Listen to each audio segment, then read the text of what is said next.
time now for our rants and raves, starting with Tom. I just wanted to, picking up a little bit with what we talked about earlier with Facebook, I was impressed this week when Bill Fine, the general manager of WCVB here, Channel 5, came out with what he does every morning, which was the WCVB editorial. He took a very strong position, was well argued, well done, in which he was strongly critical of Facebook and its positions here. What struck me, in addition to that, though, is that no other television station that I know of has an editorial voice anymore, and they've all gone away. And I think that that's, again, it's a vacuum in the community. So good for Bill Fine and WCVB. I agree.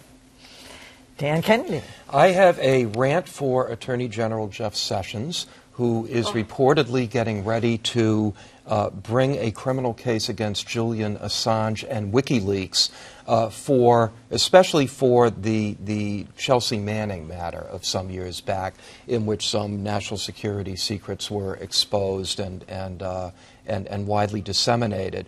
I have no use for Julian Assange or WikiLeaks, but as a matter of what they're actually doing, it is substantively no different from what the New York Times, the Washington Post, and others have done over and over.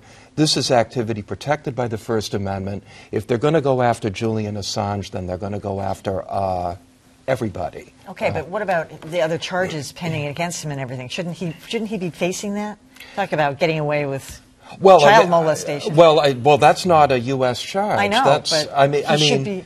Yes, he should. I mean, anything that's not related to his First Amendment activities, he should face. But that wouldn't be in a U.S. court. That would be in wherever he's been charged. Yeah, but we might extradite him or something. Well, we don't have him. If we got him for the... That's possible, and I don't have any problem with legitimate charges. I don't have any problem with charges being brought against him for non-First Amendment things, as long as they're legitimate and not just aimed at harassing him.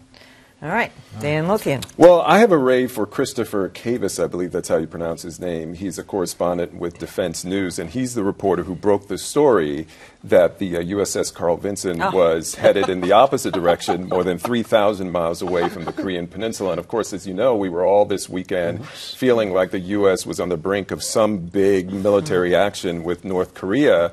And it turns out that it was quite the opposite of the narrative. And it didn't take a lot of digging for him to find this. He happened to notice the Navy photo and uncovered it. And, of course, the administration was forced to, explain this as either some communication problem or some issue. We don't know exactly what happened. Well, they said, no, it is on its way. It's just going to, what was it, Australia first? Or something? Yeah, but for a month. The world is round. Eventually it'll get there. But they did say over at the Pentagon that there was some communication issue, that the word didn't get to the White House because they were still talking this up.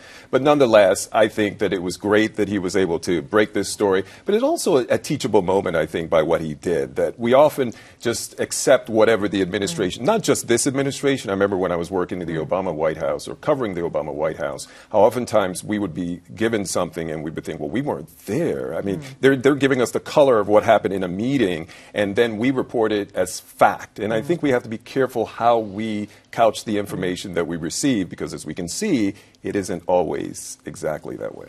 All right, Marjorie. Well, those of you who are interested in the mob close to home here, new podcast I absolutely love called Crime Town. It's all about Providence and Raymond Patriarca, and and Buddy Cianci, who was the mayor of Providence and had prosecuted Patriarca before that. If you have any interest in Providence and the mob, it's real mobsters being interviewed about their time in the prison there, about what they did and as enforcers and stuff. And it's just who narrates it? How is it? You know something? I apologize. I didn't take down their names on the way over, which I should have. But it's Crime Town. It's a podcast. There's about 8 of them, and I'm like racing through. I'm already up to episode 4 and listening to the enforcers talk about how they became leg breakers and pipe wielders. It's really something, and it's real. They're real people. All right, well, I have a very, very expansive and general rant, because ever since the death penalty was reinstated in 1976, the news media has rushed to cover every single execution. I mean, it's a national story, no matter where it takes place, no matter what the guy did. We never really know exactly the details. Only like somebody like Carla Faye Tucker really gets into. We get to know somebody like that because it was a woman and she had killed like 3 people or something. But the news media is largely anti-execution. I mean, and it seeps in. You can't help it. It's like the outrage over these drugs, the outrage over how they're administered, that there's a shelf life to these things, and all the details. It's all about the people being executed. And I understand it because I'm not a big death penalty person myself, but it's like that's I think where you see a bias that just like I'd say 99% of the media is anti-death penalty. Well, I now, having covered some of these things, I think when you realize that there's essentially no other civilized society in the West that has the death penalty, I think we should be biased. We should. I mean, that covering them does not mean you're sympathetic at all to the criminal. There are other ways to do this, but I would rue the day that we treated this routinely. I'm just saying, it has never been.